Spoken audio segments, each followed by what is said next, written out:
Well, good afternoon. My name is Dr. Deidre Wood, and I am your subject matter expert for 520 Curriculum Design and Assessment. Welcome, and thank you for teaching for us here at Concordia Works. So excited to have you. And I'm just going to go through the instructor area of the Blackboard and kind of, just let you know what needs to be done and fill in some details for you as you move forward with this course. So let me go ahead and share my screen. So when you open up your Blackboard shell, you'll see over here on the left-hand bar, instructor area is the first place that you're going to go. And once you go there, you're going to see this, okay? And you've got all these drop-down menus, but you want to focus on this page, okay? So the first thing you're going to see, it says a message from your EDU or EDUT 520 subject matter expert, me, and that's going to be right here, okay, where it says click here. So you can click on that, and I'm with you at any time. And if you want to review anything that I've said, you can always come back to this message. Underneath this is the instructor feedback for the 520 course. If you click on that, you're going to find a document where you can put in information for me and for us here at Concordia to be able to update the course if it's needed or warranted. And I'd like to start at the bottom, actually, where it says course corrections. Sometimes when you're making a Blackboard shell, you miss a spelling error, there's a grammar error. Please let me know if you see anything that's off with spelling or grammar. We want to correct that immediately. If you find that a link's not active or something's gone wonky, please let me know and we can take care of that immediately. Sometimes it's something that you can fix very easily, and just for your shell for that time so that you don't have something wonky on your shell. But when we go to clone it again, we want to make sure that those corrections have been posted to this document so that we can catch it for all of the professors that are teaching this specific course. And then where it says suggested activities and suggested assignments, remember that online curriculum, these 8-week courses, these are, accelerated courses with teachers moving through the master's program. And we want to keep this information relevant. This is a living, breathing course where we want to stay up to date with what's happening in education today. So if there's something in an assignment that you think would really, something that you've thought of or something that you know of that you think would enhance that assignment or enhance that activity, please let me know so that when the courses are over for the fall and I'm looking at curriculum, I can look at these suggestions and see if this is something that might work to really, enhance and improve the course. And again, additional potential resources. Things are moving very quickly in media these days. You might know of a new TED Talk that I don't know of. Please share it with me. I always like to look at resources and see if it's something that can really, really benefit our students and this course. Okay, when you go to the next section, you're going to see pre-launch items. And this is where you have all of the information you need to get this course started and up and running for your students. And you're going to want to make sure that you have everything done. So when you go to push that button to set up the class, that it's all ready to go. Okay, so you've got your course readiness link, you have to do before class starts link, and your checklist link. And please contact me at any time if you have any questions. Looking back up into the first section, you can contact me at deidre.wood@cui.edu and I will get back to you immediately. If you find that you're having technological issues, you'll see that there's a section for IT assistance for instructors. You have email, you have phone numbers, you can contact them immediately. So if you're trying to say open a student's assignment and it's not opening, and you're not sure if it's a glitch on your end or if it's a Blackboard glitch or if the student has submitted incorrectly, then you're going to want to go ahead and contact IT and they're going to help you right away. You can also contact me and I will do my best to provide any technological support that I can. If you go to the next section, you're going to find that there are 2 folders here, resource folders for 520. The first folder is a general folder. It has other courses in it as well. And you're just going to click on 520 and that'll bring you to any information that you may need. And then there's a folder underneath it that is specific to 520. And all of the documents in there will help you teach. Okay. And then we come down to excused absence makeup assignment information.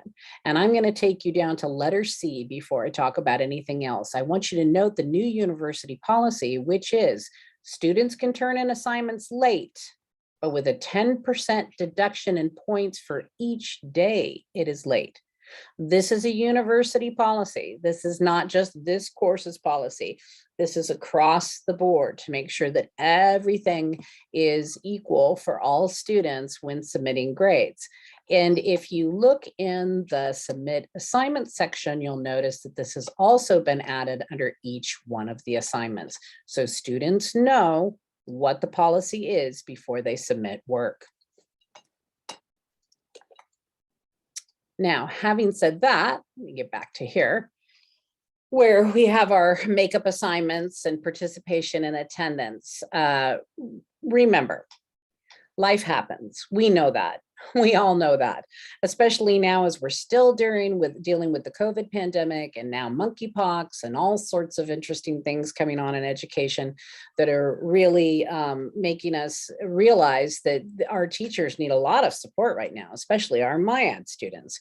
So if something comes up with a student, you know, an emergency comes up or an assignment's going to be late and the student has made every effort to contact you, or it truly is an emergency situation where they couldn't have contacted you, they ended up in the hospital, something like that, please, it's totally fine to give that student some grace in that moment, just like we would want grace for ourselves.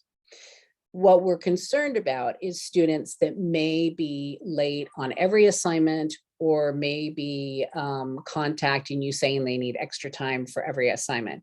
These are 8-week accelerated courses. We don't want students turning in late work. It's not beneficial to the group, it's not beneficial to you, and it's not beneficial to the student. So if you have any concerns with the student, please contact me immediately and we can look at this and see what's going on, okay?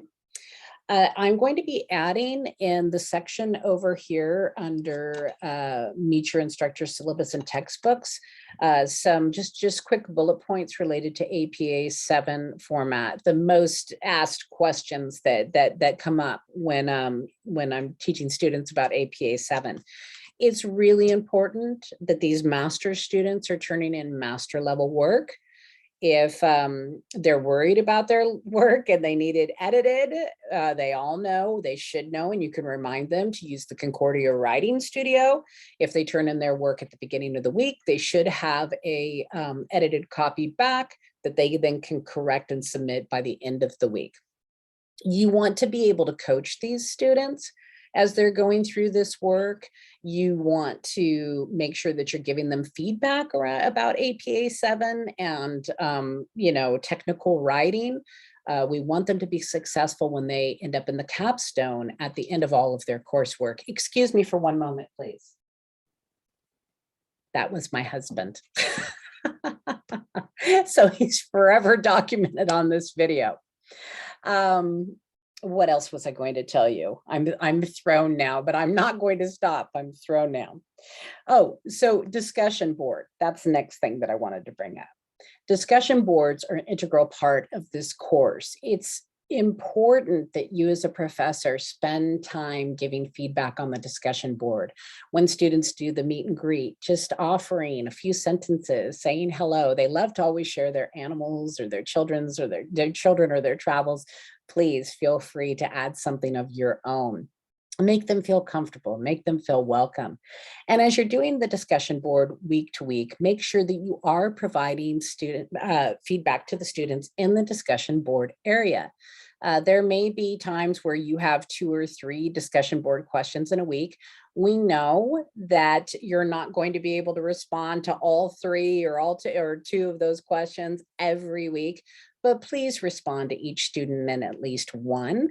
And another thing that you can do that I really enjoy doing is in my instructor videos that I post each week, sometimes I address some of the students and their discussion board topic in the instructor video.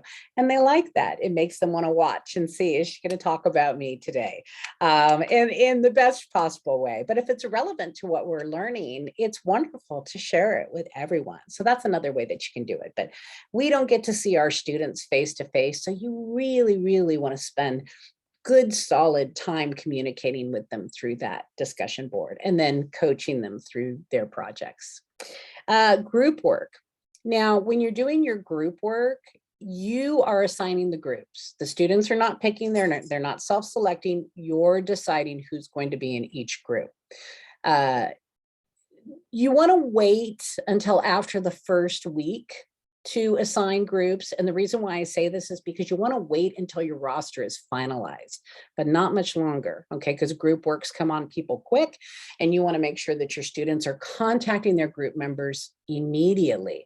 So that way, if there's any problem with communication, or if there are any technological problems with people, contacting each other, you can get on that right away and make sure that they're okay, or contact me and let me know if I need to do something, if I need to help out. But you want to wait till after the first week to assign the group members. And then I always like to post them in the announcement so that they can see that all of the group members there, not just assigning them in the group section. Okay. All right. I think that is everything. If you have any questions, please contact me. I've said that several times now. I'm here for you. And I look forward to being your SME. And take care and have a great fall class.